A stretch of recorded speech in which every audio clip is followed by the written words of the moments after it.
Le capitaine. Noir capitaine.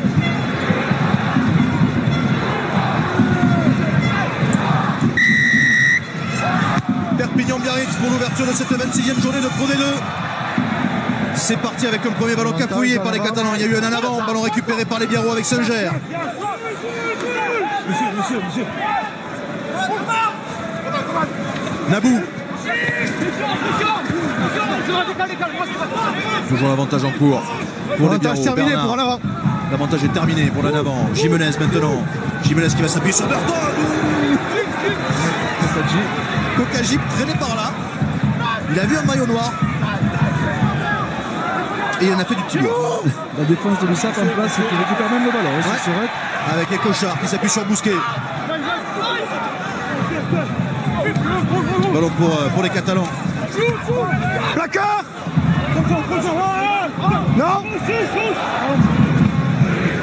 Carbou qui va jouer derrière lui avec Selponi. Selponi qui attaque la ligne. La passe après contact. Très bien faite pour retrouver Brown. Ballon toujours pour les Catalans. Avec Bota qui passe par le sol. La passe pour Acebes. Le jeu au pied des Cochards. Echeverry qui revient dans ses 22 mètres.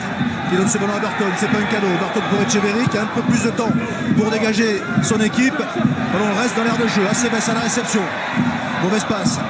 Contrôle du pied. Et ballon récupéré par Farnou. Farnou qui tente une relance. Il est pris par Dubarry. Ballon toujours pour Perpignan. Acebes. Plaqué lui aussi. Le jeu au pied rasant des Cochards qui oblige Burton à courir. Luc Burton qui cette fois va trouver la touche. On va rester dans la moitié de terrain des Biarros.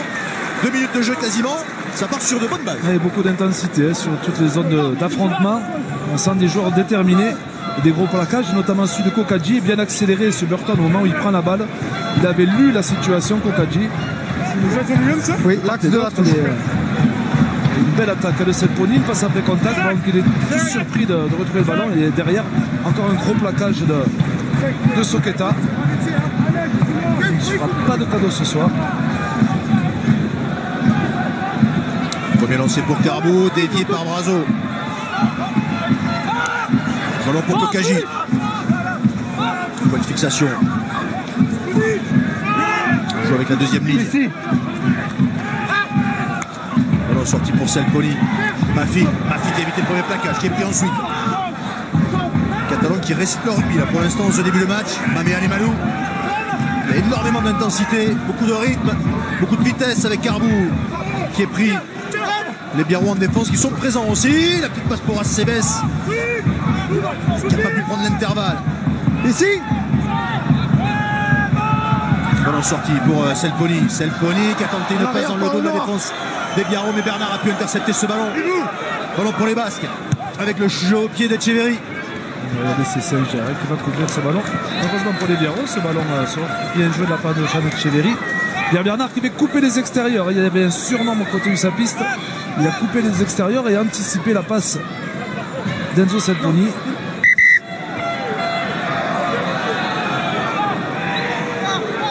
Pour l'instant, la défense du Biarritz Olympique ne se livre pas dans les rucks, qui reprend vite la largeur. C'est aussi pour ça que le SAP a du mal à trouver de l'avancée. On va voir Pierre Bernard sur le haut de votre écran qui vient couper et qui là va intercepter le ballon.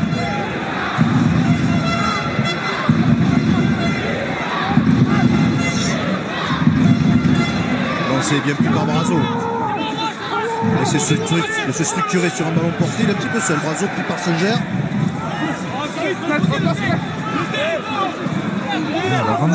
Disponible. Disponible. Dit monsieur Ramos. Ça sort pour les Catalans. C'était un peu limite. Mamé Alimalou. Ballon pour Selponi en hauteur pour Kokadji. Ça sort rapidement, il y a du rythme là du côté des Catalans. Mafi, c'est bien fait qui fixe pour Farnou. Le contre pour Acebes. Le retour de Tawalo. Acebes qui va retrouver Bousquet dans l'axe du terrain pour le premier essai magnifique des Catalans. Un essai de 90 mètres quasiment. Le premier Et tout est juste dans ce que vient de réaliser l'USAP. Tout est juste, la vitesse d'exécution, la libération de balle, les courses des joueurs, la qualité des passes aussi. Il y en a une qui est très au cordon, peut-être en avant, mais action magnifique des Catalans. On va voir avec cette passe dans le dos. Derrière le point de fixation de Kokadji, regardez là le travail de Tom Kochar qui fixe un défenseur. Cette passe est limite. Et derrière, ça fixe bien les derniers défenseurs jusqu'à. Avec des bonnes courses, hein, la course de Fardeau qui vient fixer le dernier défenseur.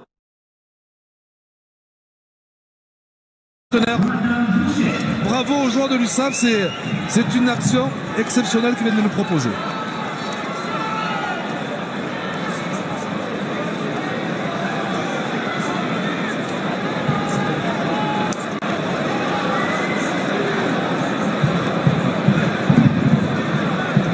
Jonathan Bousquet qui va lui-même transformer son essai.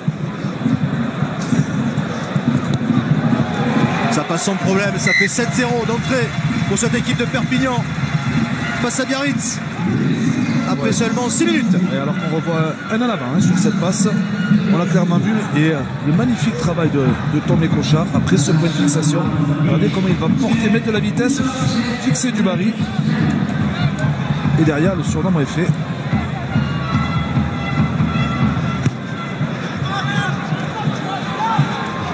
Magnifique essai, dommage qu'il soit entaché par un petit anneau.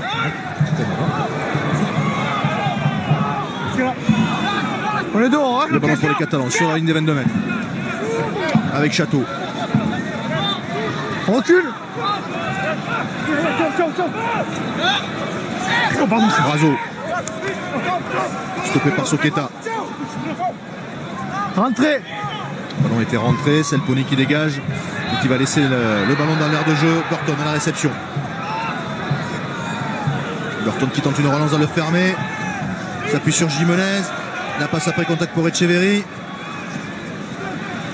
Dachary qui rafute un premier plaquage, qui essaie de trouver de l'avancée, mais il est pris au ballon. Et il est passé par le sol. C'est un plaquage. Il a annoncé M. Ramos. Il faut qu'il sorte le plaqueur. Ouais. Pénalité, la première pénalité de ce match. Voir les genoux au sol, c'est un plaquage. Très loin de nous, se fait entendre, mais il avait bien annoncé le plaquage, 7. monsieur. Faut relâcher. Photo. Photo. La règle, à partir du moment où un joueur arrive à mettre un genou au sol, on considère qu'il y a plaquage. Il était annoncé. De bon travail là de Tom Kochar. Cette passe de ma fille, regardez les mains. Ouais. Oui, clairement, il y en a 20. C'est un avant.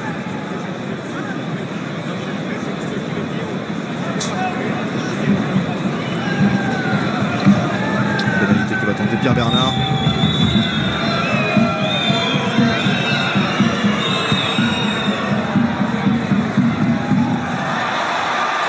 Oula, transversal. Poteau transversal. C'est assez rare. C'est assez rare. Et on en reste donc toujours à 7-0. Poteau gauche et transversal. Chez vous, bleu, ici. Recule, bleu. Sur moi.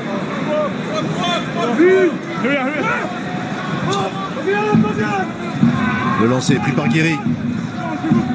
Ballon pour Soqueta. En avant de Giudicelli. C'est un peu pour ces raisons que Nenia Soqueta n'est plus titulaire au BO cette saison. C'est pour ses passes après contact non maîtrisées, pour ses problèmes d'indiscipline. C'est un joueur qui depuis 3 saisons était titulaire. Depuis Gonzalo Quesada est arrivé.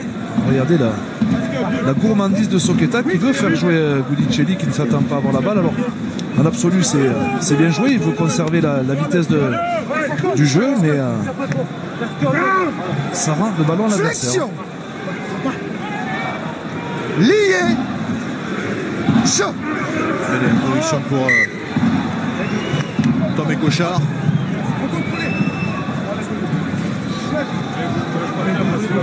Première mêlée de cette rencontre. Perpignan en tête sur la stabilité. de cette Pro D2. 3 points d'avance sur Mont-de-Marsan. La stabilité. et qui vise évidemment une demi-finale directe.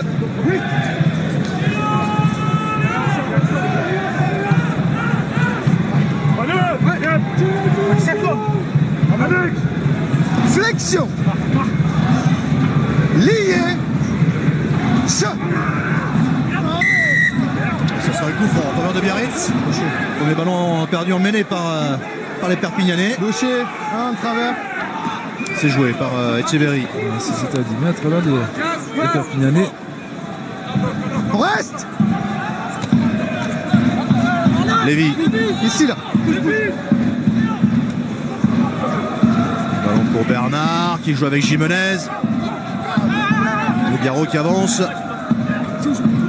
avec Singer. On lui est repoussé par la bonne défense des Catalans. Bernard pour Tawalo. Il est en forme, Tawalo. Terminé, 13. Si là il n'a pas pu passer. Les Basques toujours avec Singer. C'est un genre d'état, beau duel de géants. Bourdelais qui passe par le sol. Bernard, le retour à l'intérieur, c'est pas mal fait pour Dachary qui arrive dans le bon timing. On enchaîne avec Jimenez pour Burton. Burton qui rentre dans les 22 mètres de Perpignan. C'est un temps fort là pour les Biarros qui progressent. La charge de Nabou. Avantage. Sortie pour Soqueta, avantage en cours pour les Basques. Soqueta qui a failli encore faire une passe après contact un peu compliquée. Finalement il garde le ballon et on va revenir à la pénalité contre les Perpignanais. Bonne animation offensive des Biarros qui arrive à déplacer le ballon et on sent plus de puissance chez les USAPistes, mais des Biarros qui, grâce à leur travail d'appui, grâce à leur passe après contact, arrivent à trouver de l'avancée, des intervalles et provoquer la faute adverse. Ce sera la fin de l'action avec le travail de Soqueta il y avait un avantage en cours. Là, il aurait pu la lâcher, mais Mathieu Aceves est venu couper les extérieurs. On revoit la faute. Le hors-jeu de la défense USAPiste. Ouais, on a l'occasion de voir quelques-uns des meilleurs réalisateurs de cette Pro D2, puisque Pierre Bernard a le 3e total. Jonathan Bousquet vient de passer les 200 points.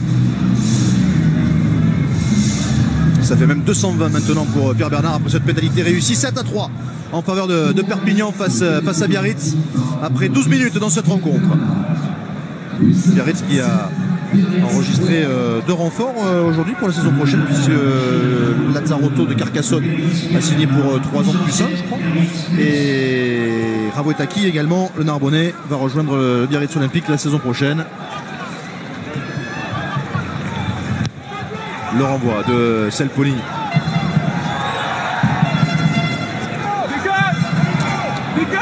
Chibali à la réception, jeune joueur que l'on découvre. Lévy.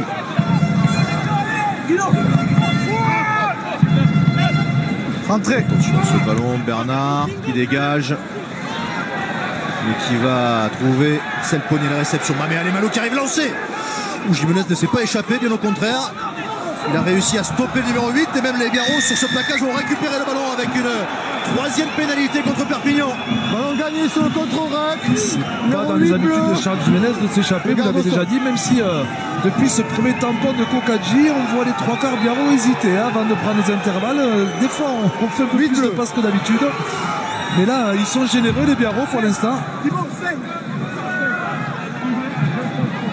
Une paire de centres du côté du SAP à fort tonnage, Mafi et surtout Kokadji. Et de l'autre côté, il y a deux vaillants, Dachary Jimenez.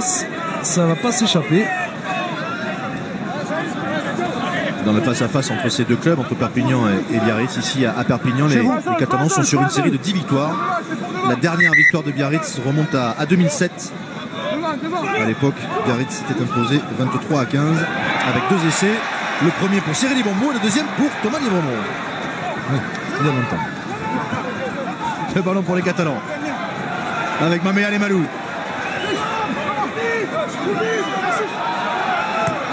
Kokadji. Qui est plaqué à son tour. On est dans la moitié de terrain de Biarritz. Brown. Attention au plaquage de Guiri. Avantage en cours. Pénalité contre Biarritz. C'est joué rapidement avec Cochard dans le vide.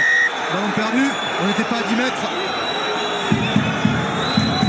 Et le public des Mégérales qui joue son rôle de 16e homme, qui met beaucoup de pression sur M. Ramos, qui siffle beaucoup. Alors c'est vrai que les Biarros, comme les Ussapis, depuis le début du match, sont toujours limite en défense, montent vite, coupent les extérieurs. Il y a toujours un joueur qui sort de la ligne et ça fait réagir le public.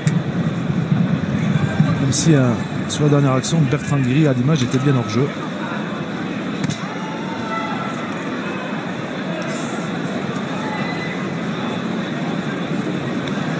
Qui, on vous le rappelle, à la meilleure attaque de cette Pro D2 à domicile.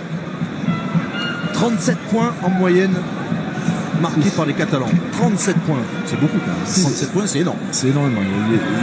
Il y a eu des cartons cette année du côté des Mégérales. La première journée avait donné le taux. Avec 66 points contre Bayonne. Et Alexandre Borne, le pilier droit catalan, qui n'est pas très bien visible. La pénalité réussie par Jonathan Bousquet. Ça fait 10-3 pour l'équipe du président François Rivière. Après 16 minutes. Alex Brown qui va faire un tour sur le banc. Protocole. Il est sonné, on l'observait là juste après pendant la tentative de trouve de pénalité. Et finalement, par précaution, on va aller voir si tout va bien. Et on va le remplacer par Nicolas Lemaire.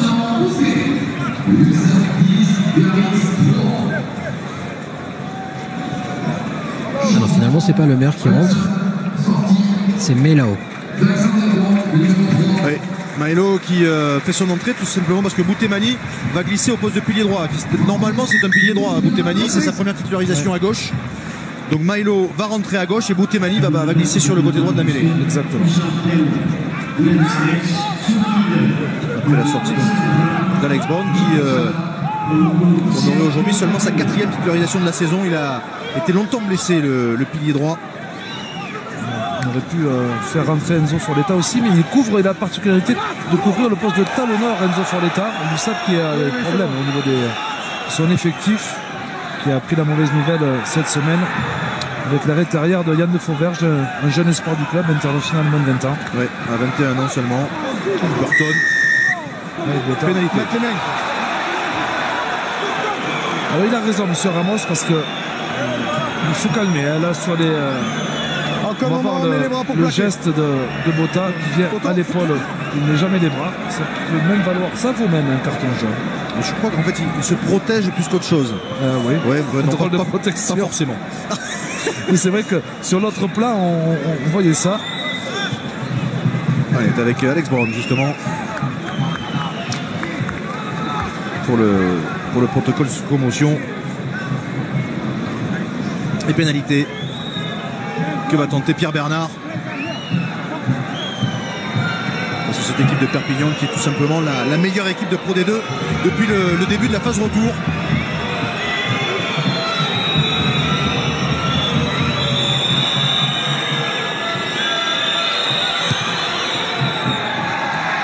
Et la pénalité de Pierre Bernard qui va passer à côté.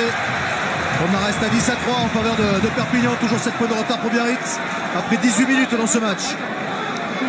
C'est inhabituel de voir Pierre Bernard manquer une pénalité, 40 mètres face au poteau.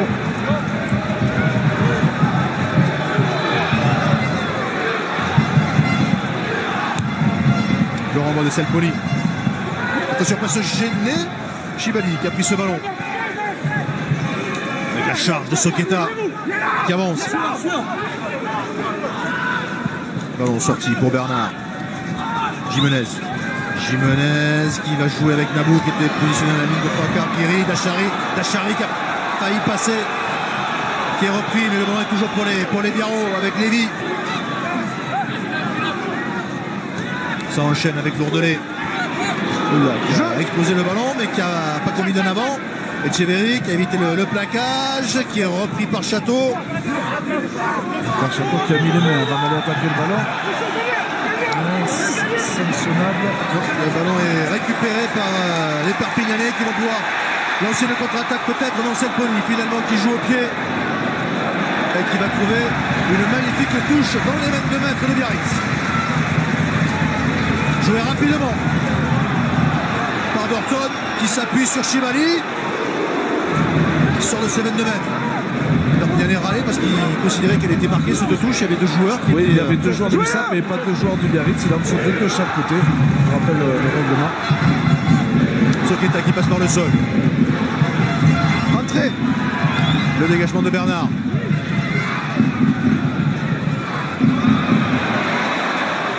Et Farnou qui va accompagner ce ballon en touche. Là aussi, c'est joué rapidement. Vous voulez du rythme? Vous avez du rythme dans ce début de match entre Perpignan et Biarritz avec Acebes qui a glissé. Ballon toujours pour les Catalans.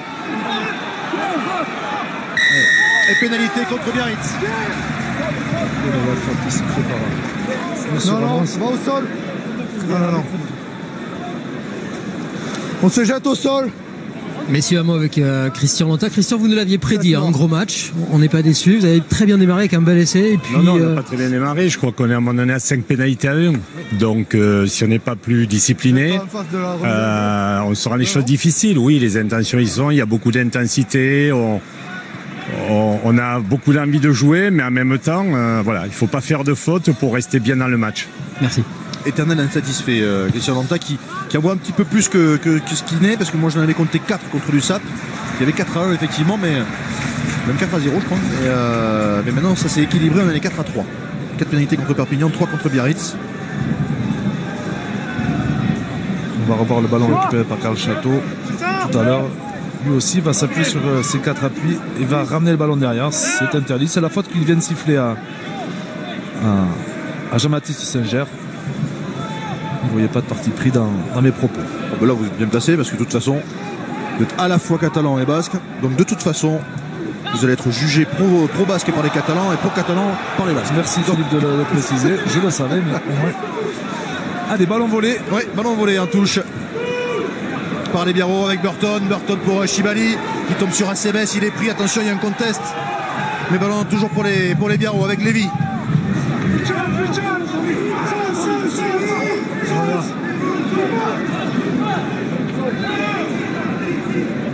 Bernard qui allonge sa passe pour aller chercher Soketa qui essaie de rafuter Carbou qui avance. Même sens avec Bernard. Bernard qui va jouer avec Dachary. Dubarry qui est pris et qui peut libérer. Bernard avec Lourdelais. Ballon pour Jimenez qui passe après contact sur Burton. La défense agressive des Perpignanais. Burton qui a échappé à Kokajist, une bonne idée. Oui, mais Burton à chaque fois qu'il touche le ballon il tombe sur Kokaji. Il fait sentir sa présence. S'en sort bien. Nabou. En avant Perpignanais. Le jeu au pied de Bernard. L'avantage est terminé. Le ballon qui ne va pas sortir. Récupéré par Acebes. Qui va s'appuyer sur Farnou. Qui lui va trouver la touche. On va rester dans la moitié de terrain de Biarritz. On a déjà passé la moitié de cette première période. On en est quasiment à 23 minutes. On n'a pas eu le temps passé. Ah, ça sent les phases finales. Honnêtement, la qualité de jeu de part et d'autre est très intéressante. Ils ont levé le curseur, les deux équipes. Alors, on a l'habitude avec Perpignan à domicile qui met toujours beaucoup de rythme et essaye d'étouffer ses adversaires. Le BO répond présent ce soir. C'est un match très intéressant. Il reste plus qu'à concrétiser. Deux pénalités ratées par le Biarritz Olympique. Encore un ballon qui va être récupéré par les Biarros, mais il y a un en avant ensuite. Seconde bleu. Le lancer de Lévy était trop bas. Jean-Baptiste Singer a été démarqué suite à l'appel de Dubarry. Sur la touche. On va considérer que c'est une touche perdue pour les Biarros. C'est une touche perdue, même si Alain Brazo est dans la bonne zone. Ils étaient démarqués les Biarros. Ça va ok, ça là. Place dans les tribunes d'Aimé Giral. Le contrôle, l'analyse qui était avec lui au stade français. Messieurs, on prend la température un petit peu du côté du Biarritz Olympique. Beaucoup d'intensité, beaucoup de rythme dans ce match et pas mal de fautes quand même. Oui, c'est dommage. C'est vrai qu'il y a des fautes, mais il y a des occasions de jouer aussi. Mais c'est vrai qu'il faut qu'on tienne la balle un petit peu plus longtemps pour le mettre en difficulté. C'est très dangereux. Donc défensivement, il faut qu'on soit patient et prendre beaucoup de largeur. Être très efficace, mais c'est vrai qu'il faut gommer les fautes pour espérer quelque chose. Merci Jack. Le ballon pour les Perpignanais avec Botta. Petit contentieux Botta Soqueta. C'est ouvert tout à l'heure. Château qui passe par le sol. On est quasiment sur la ligne médiane. Ballon toujours pour les Catalans avec Mamea Lemalou. Attaqué par Singer. Le comtesse de Nabou qui n'a pas pu prendre ce ballon. Toujours en faveur des Catalans. Super. On reste. Milo. Tokaji. On le fermer avec Vivalda. Oui, avantage. Avantage en pro. Il y avait un avant Biarro. Mamea Lemalou. On est toujours sur la ligne médiane. C'est en avant. Avantage en cours sur un en avant. Tokaji. Et on va revenir à ce en avant. Et donc, on va repartir sur une mêlée. Introduction pour Perpignan. Mais il me semble que sur les dernières phases, la défense biarrote a pris le pas sur l'attaque catalane. Elle ne se livre pas dans les rucks, on l'a dit, c'est laisse plaqueur plaquer et reprend vite la largeur. Et autant elle subissait les impacts sur le début de match, autant depuis quelques minutes, elle arrive à bien résister. Alors même si vous avez vu à l'image, Vivalda a laissé échapper le ballon, c'est bien Tawalo qui lui a fait échapper. On considère que c'est un en avant du Biarro et non pas un en avant du Catalan. Monsieur, vous voyez Alex Brown qui revient, mais il ne reviendra pas en jeu. La sortie est définitive après son protocole commotion. Elle est sur les 5. Oui. Personne ne m'a appelé. Et donc Milo n'est pas obligé de sortir puisqu'il y a encore des remplaçants sur le banc de Perpignan. Voilà, je le précise. Ok. D'accord. Ok. Protocole ne reviendra pas. Ah, vous l'avez su avant l'arbitre. C'est pas mal. Ah bah, allez, on fait un effort. Vous êtes là, hein. Biarritz qui est, on vous le rappelle, en 5e position de cette Pro D2 avec 2 points de retard sur Grenoble qui occupe la 4e place. Je vous rappelle, 3e et 4e, c'est synonyme de barrage à domicile. 3e reçoit le 6e et le 4e reçoit le 5e. La mêlée Biarrot qui s'est fait ouvrir en deux là-dessus. Et l'attaque de Perpignan avec le jeu au pied de Selpoli. Le repli de Tawalo qui va être sous pression devant sa ligne, mais intervention de M. Ramos. À l'avantage, on reviendra. Vous l'avez dit, Philippe, ouvrir en deux. La mêlée du BO fracassée. Et notamment le côté droit de cette mêlée biarrotte.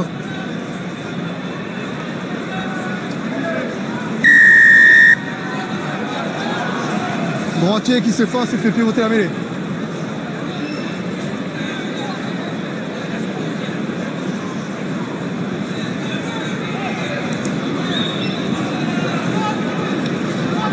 Schwatter peut être satisfait de sa mêlée.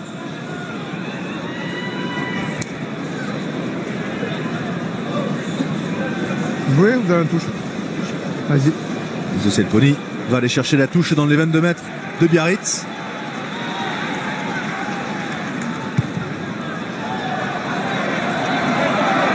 Ça sera juste devant les 22 mètres.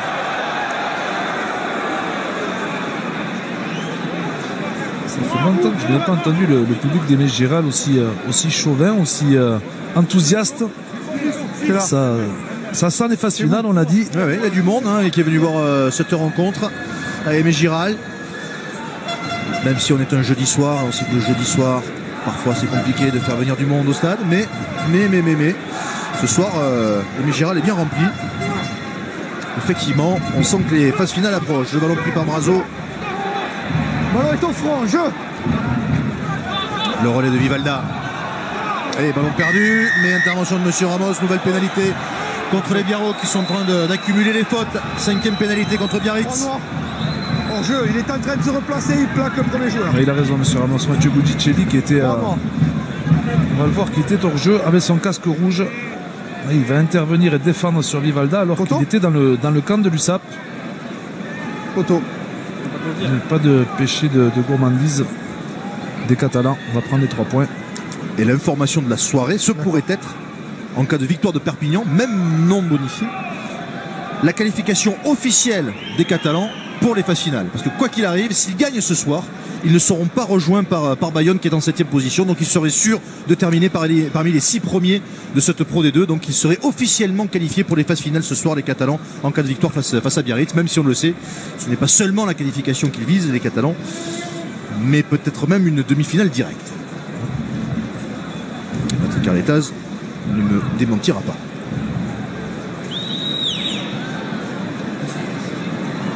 La pénalité que va tenter Jonathan Bousquet.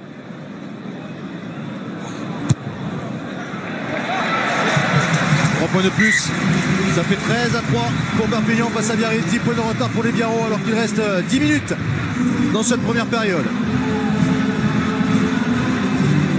Les Biarros doivent remettre la main sur le ballon s'ils ne veulent pas voir arriver les déferlantes catalanes. Alors sur le coup d'envoi, Pierre Bernard avait magnifiquement, comme il le fait là, dosé son jeu au pied pour mettre la pression. Brazo qui est plaqué tout de suite par Dubarry qui se sort de ce ruck pour ne pas être pénalisé. Château qui passe les bras pour trouver Acebes. Acebes qui est repris par Sanger. Ballon toujours pour les Catalans. Ballon pour Selpoli qui a vu un intervalle, il s'est engouffré, ça peut aller au bout ça. Avec le ballon pour Écochard qui a évité d'aller plaquage, il va être repris par Berton. Il n'ira pas au bout, si peut-être en plongeant avant la ligne pour le deuxième essai des Perpignanais. Encore un très bel essai marqué par les Catalans. Et après, encore une fois, Karl Château qui débloque la situation sur une passe après contact. Il vient attaquer l'intervalle, il sert d'un offload son partenaire. Ah, c'est là que tout se déclenche. Regardez la défense bien haute qui est en défense. Bertrand Guéry qui va anticiper la montée. Soqueta est en retard. Et les cannes de Selponi, la Vista des cannes qui sert son demi-mêlée. Le crochet intérieur sur Tawalo. Et malgré le bon retour de Lockberton, Tom Écochard finit le travail. Difficile pour les Biarros. Il a suffi d'une faute de défense d'un joueur pour qu'Enzo Selponi, avec sa vista et ses jambes, profite de la situation et fasse marquer son partenaire de la charnière. Son 3e essai de la saison, Tom Écochard. Et le score qui enfle en faveur des Perpignanais.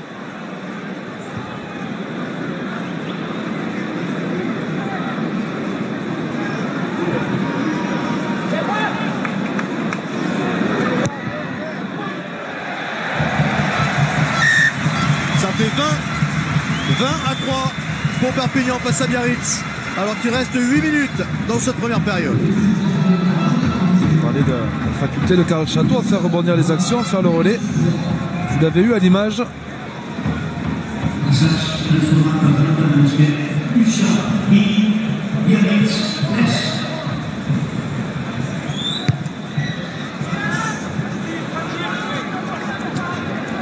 Acebes à la réception de ce renvoi qui relance et qui casse les plaquages. Attention, les Biarros sont en train de craquer en défense.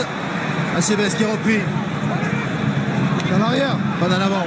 Château pris par Soqueta, obligé de reculer dans son camp, mais le ballon est toujours en faveur des Catalans.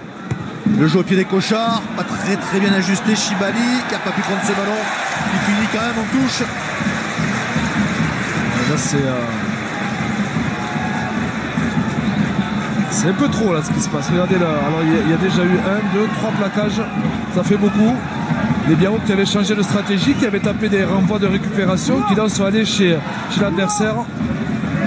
Si vous adoptez cette stratégie, il faut que votre premier rideau défensif soit performant et ce n'est plus le cas. Le lancer pour Lévy.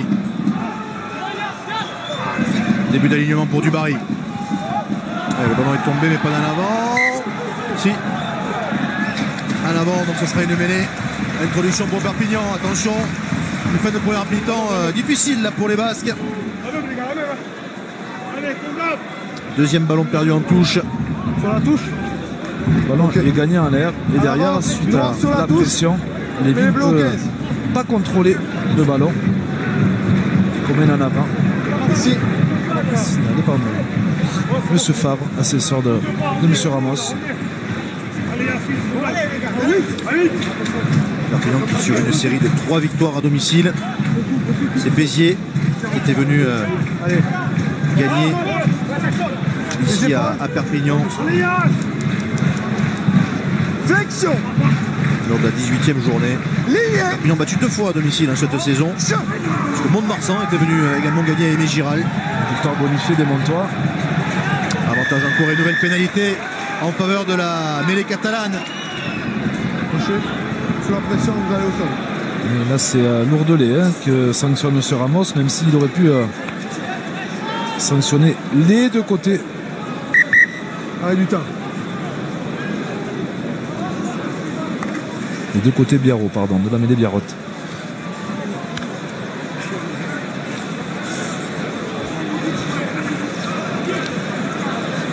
Il y a quelques blessés, on le rappelle, côté Biarrot. Vous les avez ici avec Placine qui s'est blessé à l'épaule et qui a dû déclarer forfait pour cette rencontre. Delay et Shimoun Lucu également sont forfaits. Après, vous avez des blessés de longue durée. Médecin, on appelle la civière ou pas? On appelle la civière? Vincelli qui s'efface sous la pression en glissant. Civière, s'il vous plaît. Les bonnes ne sont pas forcément bonnes.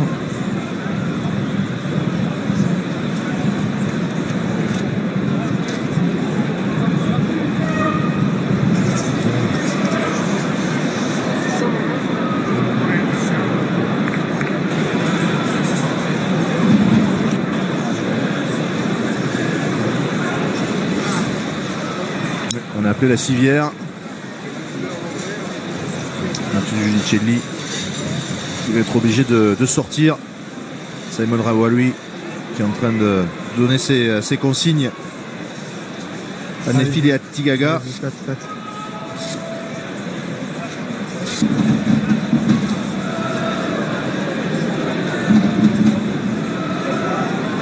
Les Biarrot qui ont perdu au poste de pilier droit Botta, Luigi Botta qui calait la mêlée Biarrotte quasiment à lui tout seul. Même si on sait que c'est un travail collectif, c'est que c'est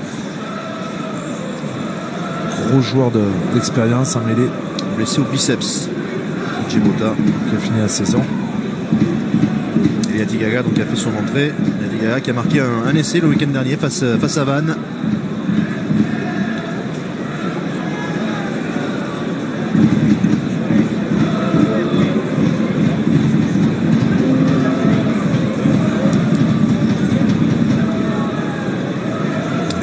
Qui remotive ses troupes parce qu'il sent que là cette fin de première mi-temps est très difficile pour son équipe.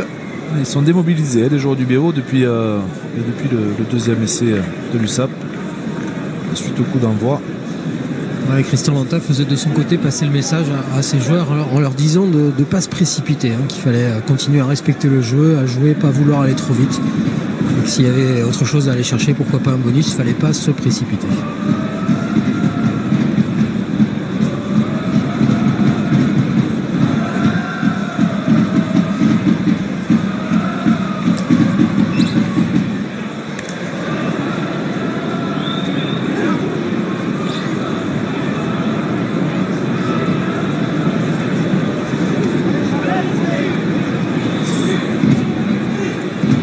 Simon Rawaoui qui est venu se préoccuper de la santé de son pilier parce qu'il a bien vu que ça pouvait être un peu sérieux quand même parce qu'il a quand même pris cher sur cette mêlée là. Il s'est fait passer dessus par la mêlée adverse. On l'a vu décrocher de suite. Messieurs, un mot avec Jack Isaac, on fait le point un petit peu à quelques minutes de cette fin de première mi-temps. C'est compliqué là depuis quelques minutes.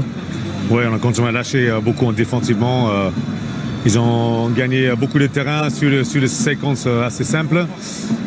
Donc voilà, il faut qu'on se remette un peu au travail à ce niveau et puis surtout qu'on mette les mains sur le ballon parce que si on met les mains sur le ballon, en mettant en place quelques séquences de jeu, on a trouvé quelques solutions quand même. Merci.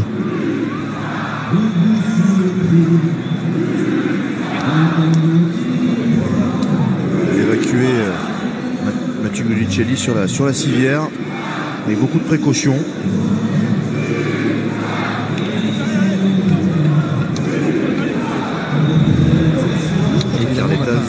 Est descendu, oui. On n'a pas évoqué le cas de son joueur avec Jack, puisqu'il ne souhaitait pas en parler, puisqu'il n'a pas d'informations précises sur la nature de la blessure de son pilier. Oui, bien sûr.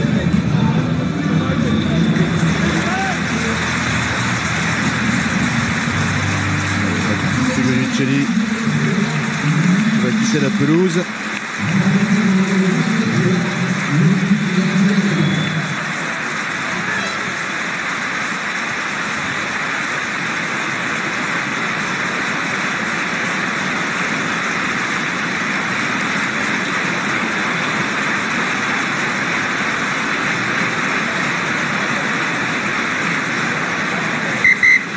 Reprise, photo.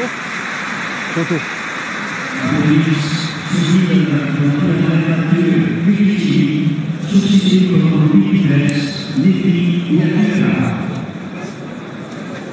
Pendant ce temps, Jonathan Bousquet, lui, va tenter cette pénalité. On ne connaît pas la gravité de la blessure de Mathieu Guiduccelli, mais on a aperçu sa main qui a bougé. Il n'était pas inconscient en tout cas. Non. Après, c'est vrai qu'il y a toujours beaucoup de précautions et c'est normal lorsque un accident au niveau des cervicales arrive. Les protocoles sont ainsi faits. Et Jonathan Bousquet qui a été certainement perturbé par cette blessure, lui qui était à 100% jusqu'à présent, qui rate une pénalité assez facile pour lui. Perpignan qui, on vous le rappelait, la meilleure attaque à domicile, mais la meilleure attaque tout court de cette Pro D2, avec presque 29 points par match en moyenne. Et c'est la journée des droits de la femme. La journée des droits de la femme, absolument. D'ailleurs, je pensais que vous alliez venir avec une perruque. Grimé, oui. Non, finalement non. Ballon pour les Catalans.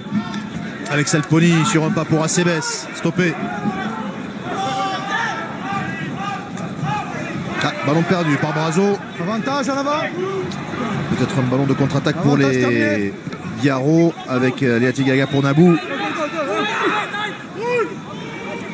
Bernard avec Guiri.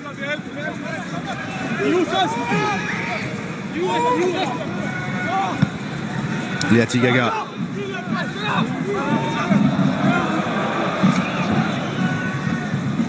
Ballon sorti pour Nabou.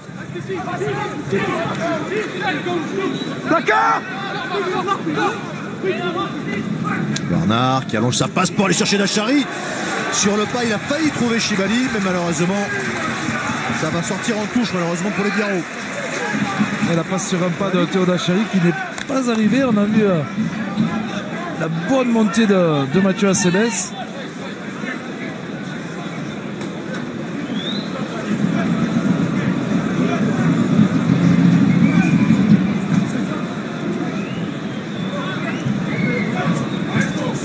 Ce sera donc lancé pour Raphaël Carbou. Oui, comme vous voulez.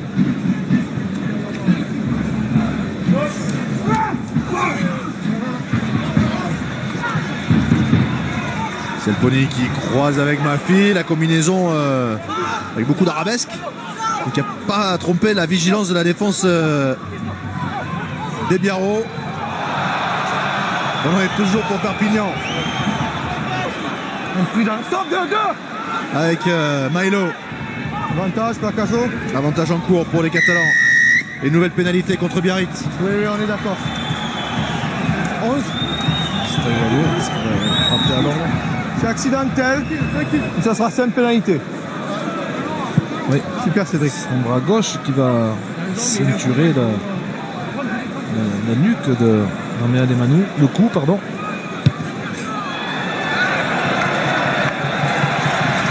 Et la belle touche trouvée par Enzo Selponi. À 100 mètres de la ligne d'en but des Biarro. Les Perpignanais qui vont aller chercher un troisième essai avant le retour au vestiaire. Essayer d'aller décrocher un bonus offensif.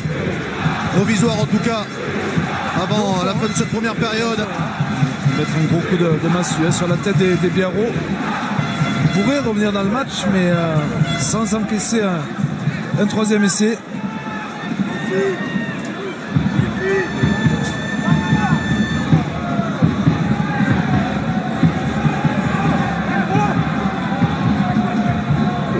Son alignement, le ballon pris par Château.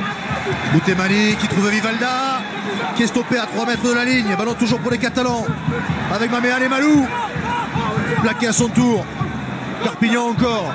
Avec Boutemani. Le relais de Carbou. Attention, ballon gratté peut-être par les Guerreaux. Non, toujours en faveur de Perpignan. Avantage en cours pour les Catalans. Mamé Alemalou. Dans l'axe, voilà le troisième essai. Le troisième essai en faveur de Perpignan. Marqué par Johan Vivalda.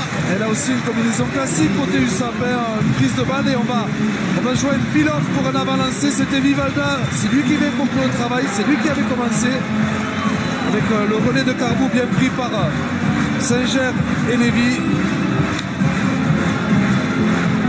Derrière une pénalité en cours suite à ce jeu au pied de Nabou dans le ruck, c'est interdit. Et Vivalda qui voit qu'il n'y a personne qui couvre l'axe et qui en profite pour marquer. Vivalda qui effectue son retour dans cette équipe de Perpignan, qui marque à son premier essai de la saison. Et ça fait déjà 3 essais à 0 en faveur des Catalans avant de rejoindre les vestiaires. Jusqu'après la transformation que va tenter Jonathan Bousquet. Tout ce beau monde va aller se reposer. Vous entendez la sirène.